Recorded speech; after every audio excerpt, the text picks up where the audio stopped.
ECI हमारे सवालों का जवाब दें। 10, 12, 11 राउंड के नतीजे आ चुके हैं, पर जो अपडेट किया गया ईसीआई के वेबसाइट पर, चैनलों पर सिर्फ 4 या 5 राउंड के नतीजे आ रहे हैं। तो ये प्रशासन पर एक दबाव रखने का एक तरीका है। हताश होने की कोई ज़रूरत नहीं है, निराश होने की कोई ज़रूरत नहीं है।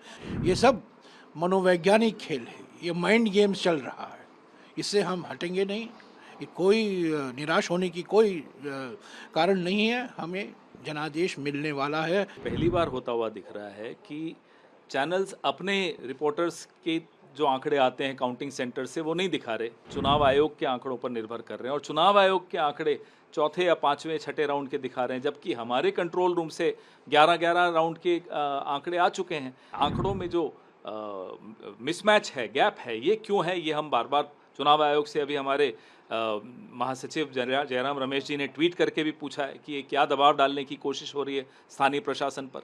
कभी कोई काउंटिंग में ऐसा नहीं होता कि रिपोर्टर्स के अपने आंकड़े बाहर नहीं आते। ज्ञापन हम पेश कर रहे हैं, अब ये अगले 5-7 मिनटों में हम पेश करेंगे।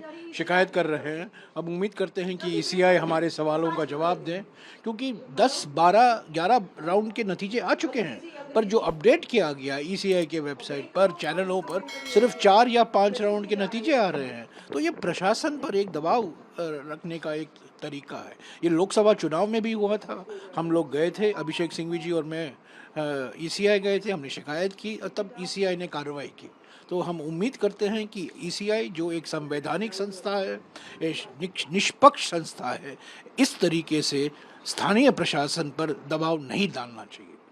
सर, अपने कार्यकर्ताओं से भी कुछ आप लोगों ने अपनी नहीं, कोई हताश होने की कोई ज़रूरत नहीं है, निराश होने की कोई ज़रूरत नहीं है।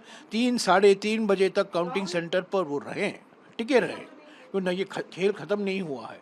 ये सब मनोवैज्ञानिक खेल है, ये माइंड गेम्स चल रहा है, इससे हम हटेंगे नहीं।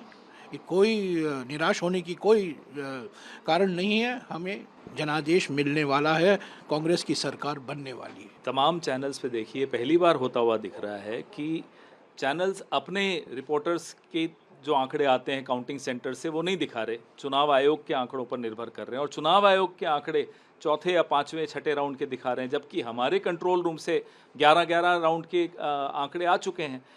मैं आपको विनेश फोगाट जी का उदाहरण देता हूँ। आप कोई चैनल खोल दीजिए, सब में उनको 4 राउंड के बाद पीछे दिखाया गया था, जबकि 9 राउंड के बाद वो 4,437 वोटों से आगे हैं, अब 5200 वोटों से आगे हो गई हैं।